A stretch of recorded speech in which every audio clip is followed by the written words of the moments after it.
एक cool add poster ने Hollywood की नींद उड़ा दी और आइस क्यूब की कास्टिंग ने बोर्ड रूम को बैटलफील्ड बना दिया। रेस, रिप्रेजेंटेशन और एआई का क्लैश। द स्टूडियो का ये एपिसोड है एक मॉडर्न सटायर जहां हर वाइट एग्जीक्यूटिव बस एक ही चीज बोलता है, बस मुझे रेसिस्ट मत कहना। और जब सब कंफ्यूज हो जाते हैं तो सोल्यूशन ढूंढने जाते हैं आइस क्यूब के पास। पर असली प्रॉब्लम तो आती है कॉमिक कॉन के स्टेज पर। द स्टूडियो सीजन 1 एपिसोड 7 का नाम है कास्टिंग। कहानी की शुरुआत में कॉन्टिनेंटल स्टूडियोज की मार्केटिंग हेड माया मेसन मैट रेमिक के घर जाती है। ये शख्स कॉन्टिनेंटल स्टूडियोज का हेड है। माया यहाँ पर एक ऐसी खबर देने आई है जिससे स्टूडियो की तकदीर बदल सकती है। माया काफी एक्साइटेड है क्योंकि यूट्यूब पर उनका टीजर ट्रेंड कर रहा है। जब ग्रिफिन मिल, जो कि कॉन्टिनेंटल स्टूडियोज के सीईओ हैं, उन्होंने मैट को कूल एड कंपनी के साथ की गई ल्यूक्रेटिव डील का इस्तेमाल करने को कहा था, तो मैट ने शुरुआत में इसे सिली कोलैबोरेशन कहा था। वो इसे कुछ आर्टिस्टिक बनाने की कोशिश कर रहा था, लेकिन मार्टिन स्कॉर्सेसी को ऑनबोर्ड करने के बावजूद मैट को कंट्रोवर्सी से बचने के लिए निकोलस स्टोलर को डायरेक्टर बनाना पड़ा। ये सब जानने के लिए आप पहला एपिसोड देख सकते हैं। माया बताती है कि फिल्म के लिए एक टीजर पोस्टर रिलीज किया गया है, मोस्टली ये देखने के लिए कि ऑडियंस इस प्रोजेक्ट के लिए कितनी एक्साइटेड है। लेकिन लोगों ने पोस्टर को ऑनलाइन काफी पॉजिटिव रिस्पांस दिया है, इतना कि पिछले 5 सालों में किसी भी फिल्म के टीजर को इतने व्यूज नहीं मिले।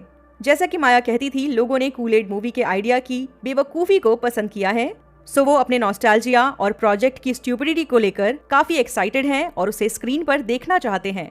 टीजर पोस्टर के रिस्पांस ने एक बात तो क्लियर कर दी है, कूल एड मूवी जब रिलीज होगी तो वो एक जबरदस्त हिट बनेगी। सिर्फ इसलिए नहीं कि उसकी स्टोरी क्या है, बल्कि लोगों की क्यूरियोसिटी इतनी इंटेंस है कि वो बस देखना चाहते हैं कि ये मैडनेस एक्चुअल स्क्रीन पर कैसी दिखेगी।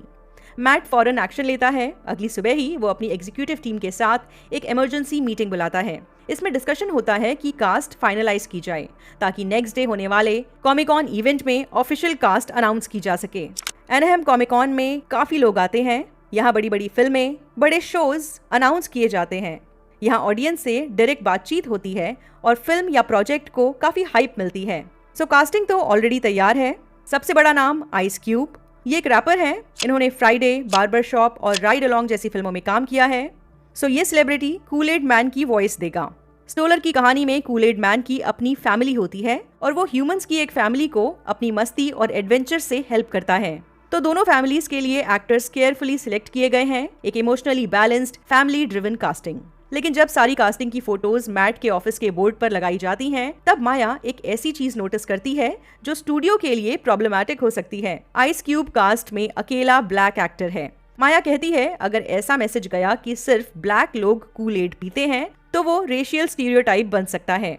सैल और मैट फौरन अग्री करते हैं। सबको लगता है कि अगर ऑडियंस ने इस कास्टिंग पर सवाल उठाया तो इन्हें कैंसिल कल्चर का सामना करना पड़ सकता है। ये घबरा जाते हैं। फिर होता है एक और रियलाइजेशन। ये डिसीजन लेने वाले 3 लोग, मैट, सैल और माया, सब वाइट हैं। तो क्या उनका डिसीजन लेना एथिकल है? उनका सोल्यूशन क्विन, क्योंकि क्विन पार्ट एशियन है। उनका मानना है कि वो ज्यादा एक्यूरेटली बता सकती है कि माइनॉरिटीज क्या सोचती हैं। क्विन का जवाब सिंपल है। उसे आइस क्यूब का कास्ट होना प्रॉब्लमैटिक नहीं लगता, लेकिन उसके सेंटेंस का एक पार्ट माया और सैल को और ज्यादा डरा देता है।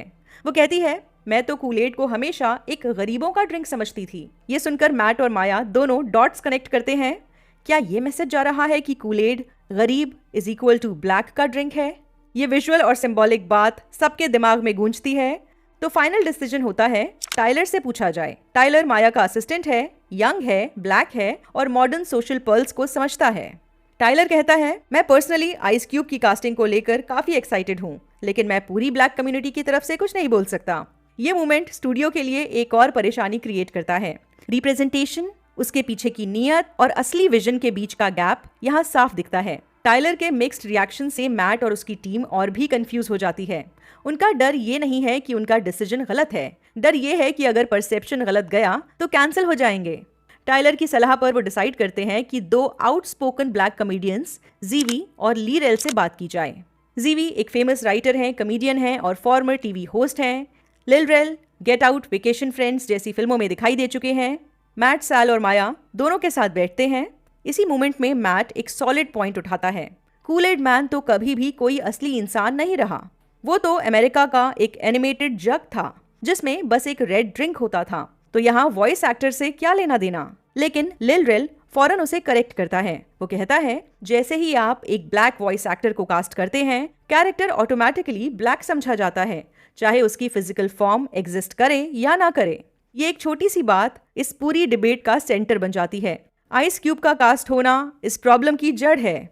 अब प्रॉब्लम ये है कि आइस क्यूब को रिप्लेस भी नहीं कर सकते, क्योंकि वो रिप्रेजेंटेशन भी दिखाना चाहते हैं, और ऐसा सिर्फ कैंसिल कल्चर से बचने के लिए है। मैट और टीम का असली कंसर्न है रेसिस्ट या नॉन इंक्लूसिव ना दिखना। तो अब उन्हें आइस क्यूब को तो कास्ट रखना ही पड़ेगा, लेकिन उसकी फैमिली के मेंबर्स भी ब्लैक होने चाहिए। पहले प्लान ये था कि मिसेस कूल का रोल सैंड्रा ओ करे, लेकिन अब वो कैंसिल करना पड़ेगा, क्योंकि सैंड्रा एशियन रूट से बिलोंग करती हैं। उनका बच्चा लिटिल कूल, जिसे इनिशियली हाफ एशियन सोचा गया था, उसका रोल भी रिकास्ट करना पड़ेगा। नया प्लान क्या है? रेजिना किंग को बनाया जाता है मिसेस कूल, लॉरा हैरियर को कास्ट किया जाता है लिटिल कूल के लिए, और सबको लगता है फाइनली प्रॉब्लम सॉल्व हो गई, लेकिन सिर्फ कुछ सेकंड्स के लिए। अब एक नया इशू है।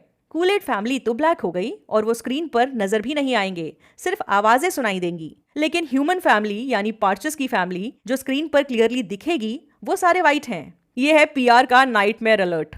अब ये सवाल उठता है, फिल्म्स में सिर्फ वाइट फैमिलीज क्यों दिख रही हैं? सो ये प्लान भी कैंसिल कर दिया जाता है। नई कास्टिंग होती है, डॉन चीडल बन जाते हैं मिस्टर पार्च। लेकिन फिर माया को जीवी का एक और कमेंट याद आता है, अगर आप एक ब्लैक हस्बैंड कास्ट कर रहे हैं तो उसकी नॉन ब्लैक वाइफ को दिखाना भी एक स्टीरियोटाइप बन जाता है। तो नाउ व्हाट? स्टूडियो एक एंडलेस साइकिल में फंस गया है। रिप्रेजेंटेशन के नाम पर सबको इसकी फिक्र है कि पब्लिक में नजर क्या आएगा। यह कहानी या इंटेंशन कहीं गुम हो जाती है। मैट को लगता है कि उसने फाइनली एक जीनियस आइडिया सोच लिया है।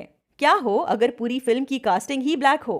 वो बोर्ड पर लगे सारे फोटोज रिप्लेस कर देता है और नए एक्टर्स लगाता है। लेकिन एक नई प्रॉब्लम के दरवाजे खुल जाते हैं। जो बात वो पहले अवॉइड करना चाहता था, यानी पब्लिक को ये ना लगे कि कूल-एड सिर्फ ब्लैक लोगों का ड्रिंक है, उसके नए बोर्ड से ऐसा ही लग रहा है। इस बीच क्विन आराम से ये कहने की कोशिश करती है कि ये सारी कंफ्यूजन ना तो सिर्फ फिल्म को हर्ट कर रही है, बल्कि एक्चुअल रिप्रेजेंटेशन भी निशाना बन रही है। लेकिन उसकी कोई नहीं सुनता।